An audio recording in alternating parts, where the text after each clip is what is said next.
Level up patrol na! Level up patrol na!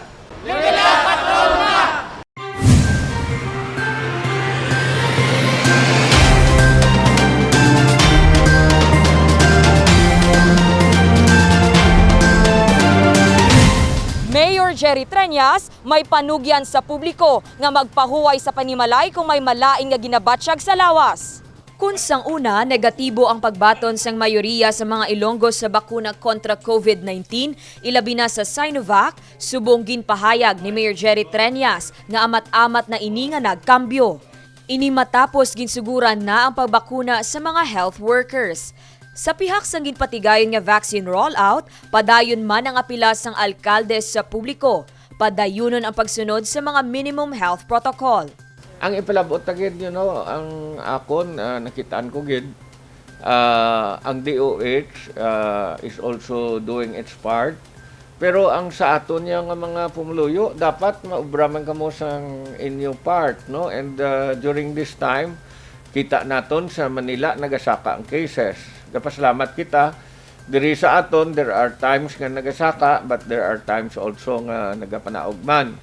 Pero balik man ta po na sa aton nga dapat sundon ang minimum health protocols nga sundon naton. Masukat na kita sa isa ka tuig sa hindi nga ginaubrata. And I know nga kadamo na gid sa aton pumuluyo nga kapoy na. But dali na lang, no, because the vaccines are already there. Nagpanugyan man ang alkalde sa mga pumuluyo nga naga-eksperyensya sang malain nga pamatyag. Tani kung may ginabatsyag ang aton nga mga pumuluyo, kung daw may trangkaso siya nga ginabatsyag, daw trangkasuhon, gaplanakit lawas, gaplanakit ang ulo, kag iban pa, budlay maginawa, ginahapo, kinanlan mapaway anay sa balay, kag will inform ang members ng Ilabi Hertz. Because sa akon nga ginahambal, we will take care of everyone diri sa syudad. We have quarantine facilities, no? And subong halog man ang aton quarantine facilities, we will take care of you. Sa pinakaulihing nga datos sang Iloilo City COVID-19 Emergency Operations Center, Marso 12, alas 12 sa udto, may isa lang ka-confirmed case ang syudad. Donasyon nga 1 million pesos ang gintugyan sang Bombo Radyo Iloilo sa city government, agud ibakal sang dugang nga COVID-19 vaccine. Padayon ang vaccination sa syudad sang Iloilo kontra COVID-19. Una nga ginbakunahan ang mga healthcare workers sa mga COVID referral hospitals.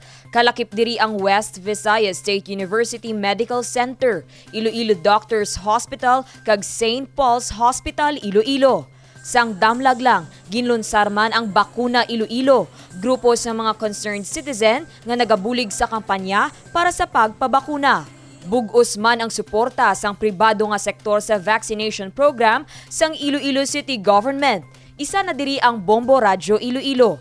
Ang kumpanya ang nagdonate sang 1 million pesos, dugang nga pondo sang syudad para ibakal sang COVID-19 vaccine. Ginpasalamatan ni Mayor Jerry Treñas ang bulig sang private sector. Sa ngalan sang syudad, nagapasalamat gid ko sa Bombo Radio Philippines kag sa ila tanan nga mga korporasyon nga naghatag sang madako nga amot nga 1 million pesos para sa pagbakal naton sang mga vaccines. Dako ni nga mabulig gid sa syudad. Labi na gid abi subong sa tiyempo nga daw kapigado gid sang aton nga collection, no? And we are very thankful to Mr. Relio Florete, his family, and all the members of the corporations for this very generous donation. This will go a long way to make sure that Iloilo City will achieve herd immunity. Magluwas sa bulig pinansyal, nakabaton man ang lokal nga panguluhan sang syudad sa mga mobile phones kag tarpaulin gikan sa Smart Communications Incorporated. Sa tarpaulin, makit-an ang mga contact numbers para sa Iloilo City Emergency Operations Center.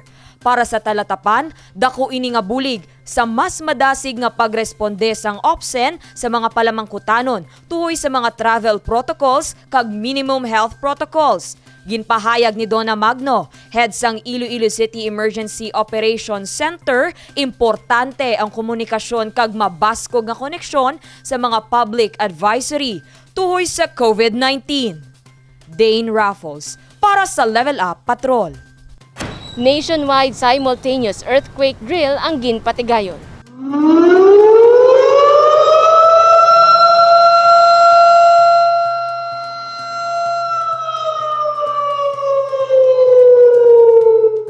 Sa pagtunog sang Serena, amo man ang patimaan nga pagsugod sang earthquake drill kahapon. Dululungan nga ginpatigayon ang earthquake drill sa bilog nga Pilipinas.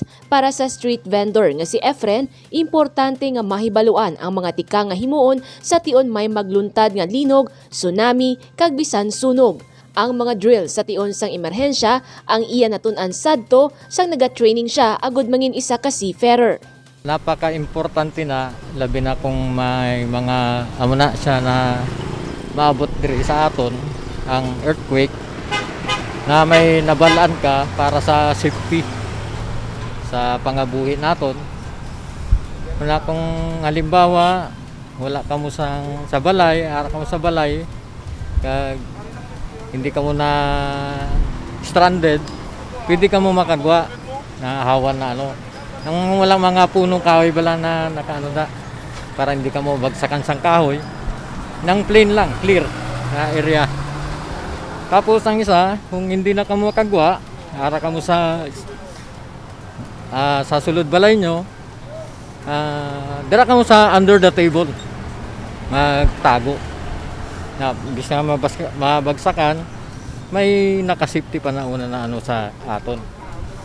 Tapos ang isa pa, kung ara ka mo sa building, kung halimbawa baskog ang ang earthquake, hindi ka mo magkanto sa dalom. Dira sa babaw. Kasaka ka mo sa babaw, hindi pa dalom. Para bumagsak man ang building, ara ka mo sa babaw. Nagapati si Mayor Jerry Treñas, dapat builugan sa mga pumuluyo ang mga aktibidad kasubong sang earthquake drill.